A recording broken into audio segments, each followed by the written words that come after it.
اسی طرح اس پارٹی کے اندر بھی ہندو مسلمان شریک ہو سکتا ہے، بشرطے کہ دین کو کوئی نقصان نہ پہنچے۔ اس فتوے کا نام ہے نصرت الابرار، جو پرانی یونین مکتبے ہیں، لائبریریاں ہیں، یہ آج بھی وہاں موجود ہے۔ یہ صرف فتویٰ نہیں ہے، یہ اس لیے ہے کہ یہ اشارہ ہے کہ مسلمانوں کو کانگریس کے ساتھ شریک ہونا چاہیے اور کانگریس کے اس نظریے کو بدلنا چاہیے۔ کانگریس کے اندر مستقل غلامی کی زنجیر کو توڑنے کے لیے اور انگریز کے ساتھ جہاد کرنے کے لیے تیار کرنا چاہیے۔ مسلمان جوق در جوق اس کے اندر شریک ہوئے، کانگریس کے اس نظریے کو بدل دیا اور کانگریس کو ملک کی آزادی کے لیے کھڑا کر دیا۔ یہ مسلمان کا، علماء کا، جمعیت علماء کا کردار ہے۔ کوئی مانے نہ مانے، تاریخ میں لکھی ہوئی چیزیں ہیں، ہم سے پوچھیں ہم وہ تاریخ کی لکھی ہوئی چیزیں لیں گے۔ ہماری تاریخ کو مٹا دیا گیا۔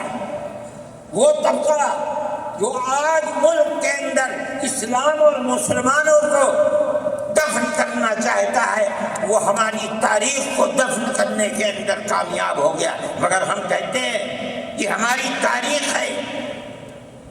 میرے بھائی، ملک اسی طرح چلتا رہا، جیسے جیسے آزادی قریب آتی رہی، جمعیت علماء ہند وہ تنہا ایک جماعت تھی جو برابر موتی لال نہرو، جواہر لال نہرو، گاندھی جی سے یہ بات کہتی رہی کہ ہمیں ضمانت دو، ہم 143 سال ہیں ہماری زندگی، جہاد کی زندگی، ہمیں یہ ضمانت دو کہ ملک آزاد ہوگا تو اس کا کردار سیکولر کردار ہوگا، دستور سیکولر دستور ہوگا، جس کے اندر ہندو، مسلمان، سکھ، پارسی، عیسائی ہر ایک کو اپنے مذہب کے ساتھ جینے کا حق ہوگا اور حکومت کا کوئی مذہب نہیں ہوگا۔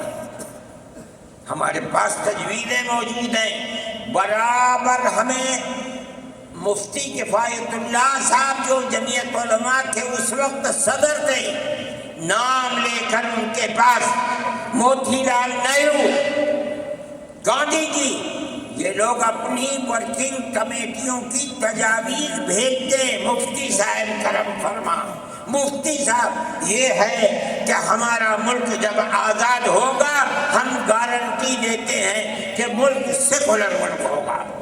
اس کا کیا مطلب ہے؟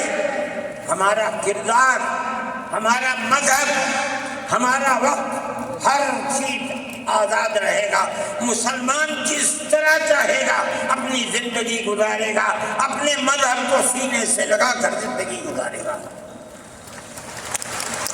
میں یہ بات صرف ہوائی نہیں کہہ رہا ہوں، آپ غور سے اس تحریر کا ایک ایک لفظ سنیں۔ ہری پور ضلع سورت کا اجلاس عام جو 19، 20، 21 فروری 1938 میں، 47 میں ملک آزاد ہوا، یہ اجلاس 1938 میں، اس سے بھی 9 سال پہلے، یعنی آج کے مقابلے میں 80 سال پہلے یہ اجلاس ہوا تھا۔ اس کے اندر تجویز دیا، ورکنگ کمیٹی نے 1937 میں اپنی کلکتے کی میٹنگ میں اقلیتوں کے حقوق پر جو تجویز پاس کی تھی اسے یہ کانگریس منظور کرتی ہے، اس وقت کی بات ہے، اور نئے سرے سے اعلان کرتی ہے کہ ہندوستان کی اقلیتوں کے تمدنی، مذہبی اور لسانی حقوق کی حفاظت کرنا کانگریس کا پہلا فرض اور بنیادی پالیسی ہے، تاکہ حکومت کی کسی بھی ایسی اسکیم میں جس میں کانگریس شریک ہو، اقلیتوں کو ترقی اور نشو و نما کا زیادہ سے زیادہ موقع مل سکے۔ آپ الفاظ پر غور کیجئے، اور وہ قوم کی سیاسی، اقتصادی اور کلچرل زندگی میں پورا حصہ لے سکے۔ اس کے بعد اس بنیاد پر مسلمانوں کو مطمئن رہنا چاہیے کہ آزاد ہندوستان کی حکومت میں ان کا مذہبی فرائض، اذان، نماز، جمعہ، عید، روزہ، حج، زکوٰۃ، مذہبی تبلیغ، مساجد، مقابر، قربانی، مذہبی جلوس، مذہبی جلسے وغیرہ جملہ مذہبی رسوم اور مذہبی ادارے محفوظ ہوں گے، اور اسی طرح ان کی تہذیب و تمدن، ان کے تعلیمی ادارے، خانقاہیں، امام باڑے، عیدگاہیں، تکیے، کربلائیں، آثار قدیمہ، اوقاف وغیرہ سب محفوظ ہوں گے، اور اسی طرح ان کی زبان، ان کی شاعری، رسم الخط وغیرہ سب کے سب آزاد اور محفوظ ہوں گے، کسی پر کوئی رکاوٹ اور قید نہ ہوگی۔ جو میں آپ سے کہہ رہا ہوں، آپ دیکھیے یو پی کانگریس کا شائع کردہ election board National Herald press Lucknow 1946 کے اندر، شاید 10 فروری میں نے نقل کیا ہے، وہ مٹا ہوا سا تھا، اس کے اندر یہ بلیٹن شائع ہوا ہے۔ میں کہتا ہوں کہ ہندوستان کی جمعیت علماء کے بار بار کچھوٹے لگانے پر وعدہ کرو کہ ملک سیکولر ملک ہے، وہ وعدہ کرنے چلتے ہیں۔ میں آج آپ سے پوچھتا ہوں کہ اس میں سب سے پہلی چیز ہے کہ مسلمانوں کا مذہب اور مذہبی فرائض محفوظ رہیں گے۔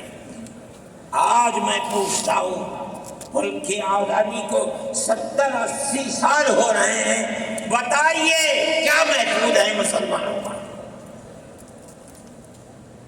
آپ مذہب محفوظ ہے مسلمانوں کا؟ کیا آپ نے مسلمان مذہب کا مسئلہ قرآن و حدیث سے ثابت ہے؟ آپ جو کچھ کر سکتے تھے آپ نے نکاح اور طلاق کے اندر کر دیا، مذہب کا معمول ہے۔ آپ کی حکومت اتراکھنڈ میں ہے، آپ یکساں سول کوڈ، یعنی کوئی تعلق مسلمان کا مذہب سے نہیں ہوگا، گورنمنٹ جو قائم کرے گی اس کے اوپر مسلمان کو چلنا ہوگا۔ کہاں کا سیکولرزم ہے؟ کیا مسلمان اس پر اطمینان کر سکتا ہے؟ آپ کی زندگی اور آپ کی حکومت کا بنیادی ناپاک پتھر یہ ہے کہ مسلمان کو اپنے مذہب سے آپ دور کر دیں۔ کیا آپ اسے قبول کریں گے؟ یہ آج کی حکومت کا یہ مسئلہ ہے۔ مذہبی فرائض کہاں کے آپ زندہ رہ گئے؟ آج آپ نے مسئلہ بنایا ہے کہ اتراکھنڈ کی ریاست اور شہروں کے اندر مسلمان جو 50 سال سے آباد ہے، آباد بھی نہیں رہ سکے گا۔ یہ آپ کا کردار ہے، یہ تصویر ہے، اور ناپاک تصویر ہے کہتے ہیں۔ جس تصویر کو آپ پیش کر رہے ہیں یہ تصویر سیکولر دستور کی تصویر نہیں ہے۔ ہمارا آج کا یہ کنونشن سیکولر دستور کی حفاظت کے لیے کہاں ہے؟ کیا کر رہے ہو؟ اس ملک کو، ملک میں رہنے والوں کے لیے جہنم بنا رہے ہو۔ جمعیت علماء اس کو قبول نہیں کرتی۔ ہم تو کہہ رہے ہیں اس بات کو، کسی کی زبان اٹھتی ہو یا نہ اٹھتی ہو، لیکن ہم کہتے ہیں کہ جو ہو رہا ہے وہ ملک کو آگ لگانے کے لیے، دستور کو آگ لگانے کے لیے ہو رہا ہے۔ جمعیت علماء اسے قبول نہیں کرے گی۔ اگر جمعیت علماء نے اس بدترین حکومت جو یہ کہتی تھی کہ ہماری حکومت میں سورج نہیں ڈوبتا، جمعیت علماء نے کبھی اس کے سامنے سر نہیں جھکایا، اس کے بعد ہم کس کے سامنے سر جھکائیں گے؟ ہمارا سر صرف ایک اللہ کے سامنے جھکتا ہے اور کسی کے سامنے نہیں جھکتا۔ میرے بھائی، آپ ایک اس کو لیتے ہیں، میں کہتا ہوں اے تو بیٹھا، آپ کیا کہتے ہیں؟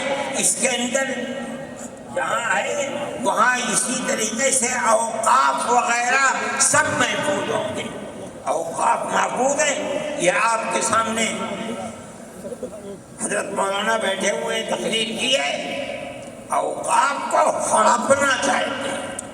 ہماری مسجدیں اسی دلی کے اندر 400 500 سال کی مسجدیں ہیں، جس میں جمعیت علماء کا دفتر بنا ہوا ہے، عبد النبی اکبر کے زمانے کی مسجد ہے، اور کتنی مسجدیں جن کے پاس اوقاف، اللہ اکبر، لاکھوں کروڑ کے اوقاف ہیں۔ جونپور میں جا کر کے دیکھو کیسی مسجدیں ہیں، دلی کے قرب و جوار میں دیکھو کتنی بڑی بڑی مسجدیں ہیں۔ ہندوستان کا وہ طبقہ جو ان مساجد کے اوقاف کو ہڑپ کرنا چاہتا ہے، کہتا ہے اگر کسی وقف زمین یا مسجد یا کسی بھی چیز کے کاغذات وقف کے نہیں آئے، اس کو وقف نہیں مانا جائے گا۔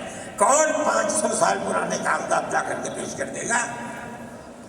قانون یہ تھا کہ جو مسجد بنی ہے، جو وقف پر بنتی ہے، وہ وقف ہے۔ آپ کو کیا درد ہے کہ آپ اس اوقاف کو وقف کو ختم کرتے ہیں؟ اس کا مطلب ہے مسلمانوں کی زمین کو ہڑپ کرنا چاہتے ہو، حرام کھانا چاہتے ہو، اس لیے ان اوقاف کو ہڑپ کرنا چاہتے ہو۔ ہم اس کو قبول نہیں کرتے۔ اوقاف ہمارے آباء و اجداد کے کیے ہوئے ہیں، اوقاف اللہ کی ملکیت میں دیے ہوئے ہیں، مسجدیں بنی ہوئی ہیں، آپ ان کی حفاظت کیجیے، اس لیے کہ ہم اس ملک کے رہنے والے ہیں، ہم باہر سے آئے ہوئے نہیں ہیں۔ اگر ہندو گوجر ہے، مسلمان بھی گوجر ہے، اگر ہندو جاٹ ہے، مسلمان بھی جاٹ ہے، اگر ہندو راجپوت ہے، مسلمان بھی راجپوت ہے۔ جاؤ دیکھو کشمیر کے اندر، اگر ہندو برہمن ہے، مسلمان بھی برہمن ہے۔ ہم اسی ملک کے رہنے والے ہیں۔ کسی کو اچھا لگا یہ مذہب، وہ اس مذہب میں چلا گیا، کسی کو یہ مذہب اچھا لگا، وہ اس مذہب میں چلا گیا۔ کیا مذہب کی بنیاد پر اس ملک کے اندر آپ ہمیں جینے کا حق نہیں دیں گے؟ ہم اپنے جینے کا حق کو لیں گے۔ آپ نے جس سیاست کو اختیار کیا، آپ 2 الیکشن پہلے دیکھیے کس قوت کے ساتھ بی جے پی آئی تھی۔ آپ نے جس پالیسی کو اختیار کیا، سیکولرزم کو آگ لگانی چاہیے، اس کا نتیجہ اس الیکشن میں کیا ہوا؟ بی جے پی ہار گئی۔ میں کہتا ہوں کہ اگر چندرا بابو نائیڈو کی بیساکھی نہ ہوتی اور ادھر نتیش کمار کی بیساکھی نہ ہوتی تو بی جے پی گورنمنٹ نہیں بنا سکتی۔ کیوں ہوا؟ وہ جو 14 سال پہلے اتنی قوت کے ساتھ آئی تھی کہ لگتا تھا کسی دوسری جماعت کا چراغ ہی نہیں جل رہا ہے، وہ چراغ آج بجھ کیسے گیا؟ اس پالیسی کی وجہ سے۔ ملک کی پالیسی اگر بھائی بھائی کی ہوگی، ملک زندہ رہے گا۔ ایک باپ کی اولاد 5 4 3 اگر پیار و محبت کے ساتھ رہیں گے، وہ گھر آباد رہے گا۔ اگر دشمنی ہوگی، سب برباد ہو جائیں گے۔ ہماری جو پالیسی ہے کہ ہندو، مسلمان، سکھ، عیسائی سب ایک دوسرے کے ساتھ بھائی بھائی ہیں، آپ اس پالیسی کو کیوں مخالفت کرتے ہیں؟ ہم اسی طرح چلتے ہیں. جمعیت علماء ہند کا یہی کردار ہے. جمعیت علماء ہند آج بھی یہی کرتی ہے.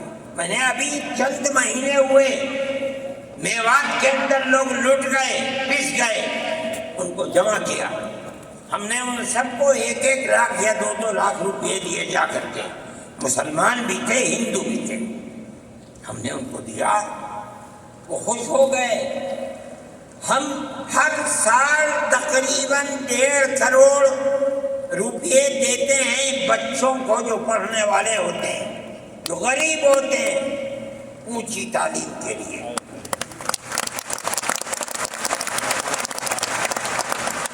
اس کے اندر مسلمان بچے بھی ہوتے ہیں، ہندو بچے بھی ہوتے ہیں. جمعیت علماء ہر ایک کی مدد کرتی ہے. پڑھیں، ملک کے لیے کام کریں. میں جا رہا تھا ایک مرتبہ، بنگلور سے سوار ہوا، مجھے جانا تھا سوئٹزرلینڈ. ایک میٹنگ تھی وہاں سعودی عرب کی، سوئٹزرلینڈ کے اندر. میں جب گیا جہاز کے اندر، صبح ہوئی تو میں نے چائے وائے پی. میرے پاس جو پائلٹ تھا چلانے والا، وہ آیا، میرا شکریہ ادا کرنے لگا. آپ نے بڑی محبت کے ساتھ. میں نے سوچا کیا بات ہے، کیا آپ کو کہنے لگے کہ مجھے اس جگہ تک پہنچنے میں جمعیت علماء اگر مدد نہ کرتی میں نہ کچھ کر سکتا. حیرت ہو گئی کہ کیا بات ہے یہ. ہم ہر ایک کی مدد کرتے ہیں. کیرلا کے اندر سیلاب آیا، لوگ لٹ گئے، مر گئے. ہم نے مکانات کی مرمت کی، ہم نے مکانات کو اثر نو بنوایا بھی. میں نے چابیاں بھی دی اور تمام میڈیا نے اس کو دکھلایا. ہندو بھی تھے، مسلمان بھی تھے، ہندو عورتیں بھی تھیں جن کے ہاتھ میں میں نے چابی دی ہے. جمعیت علماء کا یہ کردار ہے. ہمارے بزرگوں نے متحدہ قومیت کتابیں شائع کی ہیں. اس کا مطلب ہے کہ ہندوستان کی قوم مذہب کی بنیاد پر نہیں بٹے گی. جو ہندوستان میں رہتا ہے ان سب کی ایک ہی قوم ہے. مذہب کی بنیاد پر قومیں تقسیم نہیں ہوگی. یہ ہمارا کردار ہے. ہم اس کردار پر زندہ ہیں اور اسی پر چلتے ہیں. صحیح ہے. یہ ملک کے اندر جو پالیسی چل رہی ہے کہ ان کو مار دو، ان کو گرا دو، ان کو، آسام کے اندر یہ پالیسی آج سے نہیں، سن 12 سے چل رہی ہے. جمعیت علماء تنہا جماعت ہے ملک کے اندر جو آسامیوں کے مسائل کو جانتی ہے. یہاں سے رہنے والے، ان کی زبان اور ہے، ان کا کلچر اور ہے، بہت دور ہے، دنیا کے آخر میں رہتے ہیں. کون جانتا ہے ان کے مسائل؟ تنہا جمعیت علماء ہے جو ان کے مسائل سے دلچسپی لیتی ہے، گھستی ہے، کروڑوں روپیہ خرچ کرتی ہے. یہ ایک مسئلہ تھا. اس سے پہلے ایک اور مسئلہ تھا. کہا گیا کہ پنچایت اگر کسی کو آسام میں یہ سرٹیفکیٹ دیتی ہے کہ یہ ہندوستانی ہے تو وہ سرٹیفکیٹ نامقبول ہوگا. 47 لاکھ آدمی اس سے متاثر ہے. جو پھر قبرست پارٹی تھی وہ کہتی تھی کہ پنچایت کے سرٹیفکیٹ کو قبول نہ کیا جائے. اگر یہ فیصلہ ہو جاتا تو 47 عورتیں، 47 لاکھ اپنے بچوں کے ساتھ ملک کے اندر بھیک مانگنے والوں کی زندگی بسر کرتے. ہم نے سپریم کورٹ کے اندر اس کو چیلنج کیا. سپریم کورٹ کہا جاتا ہے لیکن در حقیقت یہ ملک میں بسنے والے ان غریب اور لاچار لوگوں کی پناہ گاہ جن کے سامنے ملک میں کوئی راستہ نہیں بچتا تو وہ کورٹ میں پہنچتے ہیں کہ ہماری مدد کرو. ہم پہنچ گئے، اپنے لیے نہیں، ان غریبوں کے لیے پہنچے جو 47 لاکھ تھے. آپ نہیں جانتے اس کے اندر 24 لاکھ ہندو عورتیں تھیں. آپ سمجھیں. اور جمعیت علماء گئی میں بہت پریشان تھا کہ الہ العالمین کوئی مدد کرنے والا علاوہ تیرے کوئی مدد کرنے والا نہیں ہے۔ میں اللہ کا فضل کرتا ہوں کہ جو کورٹ اور وہیں کا وکیل چیف جسٹس تھا آسامی کا تھا، مجھے خطرہ تھا کہیں یہ آسامیوں کے ساتھ نہ چلا جائے، گورنمنٹ کے ساتھ نہ چلا جائے۔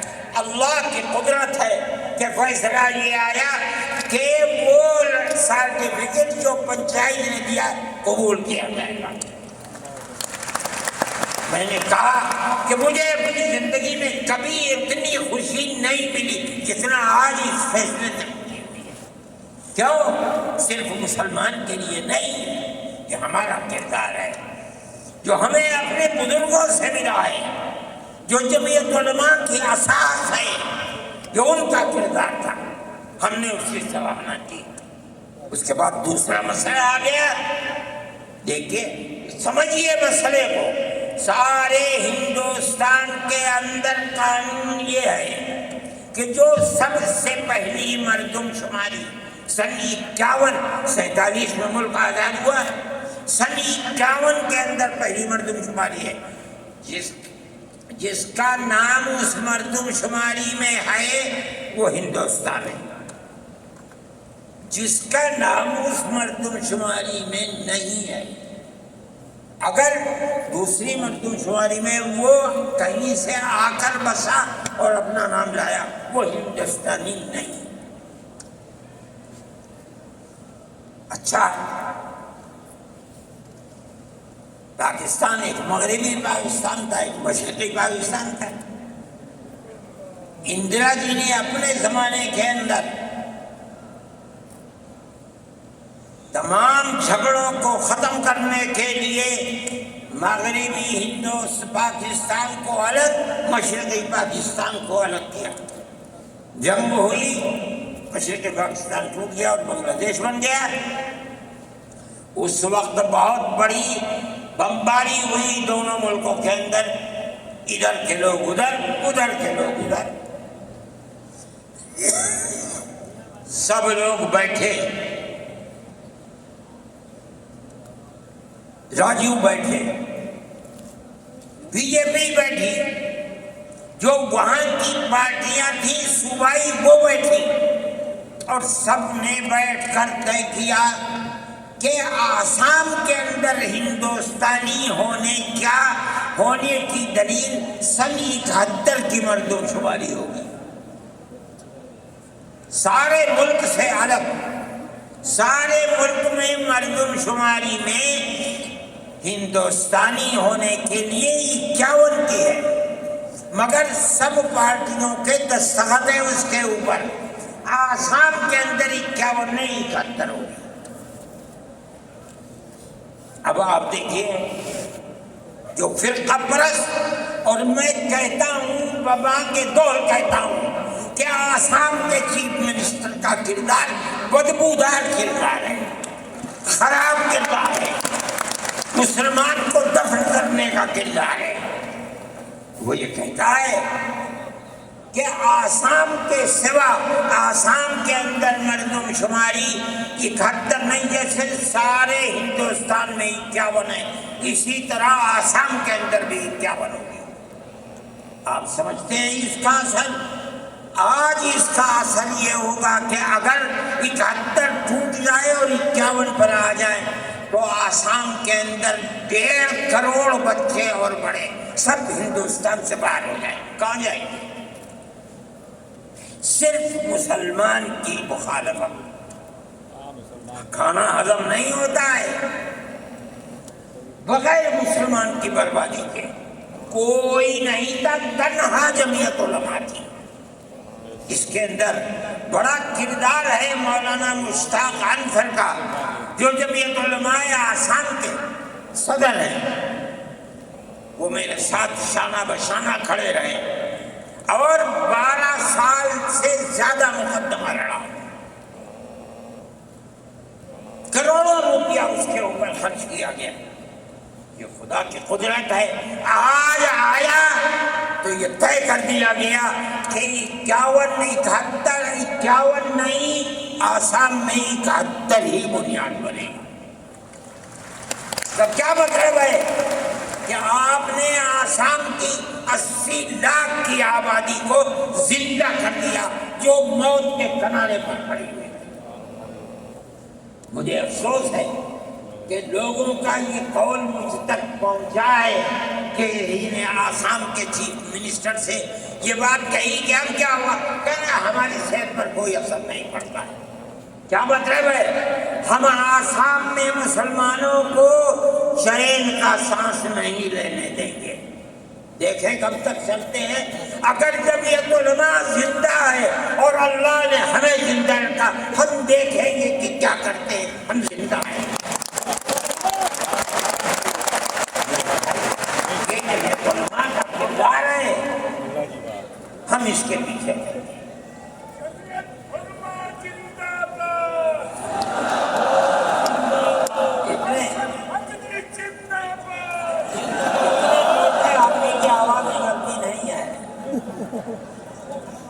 میرے بھائی، ہمارا یہی کردار ہے۔ ہم ان مسلمانوں کی مدد کرتے ہیں جو مسلمان مصیبت کا شکار ہے۔ یہ فرقہ پرست ذہن جس کا میں ذکر کر رہا ہوں ہر جگہ موجود ہے، ہر وقت موجود تھا، آج یہ زیادہ ہے، پہلے اتنا نہیں تھا۔ ہر جگہ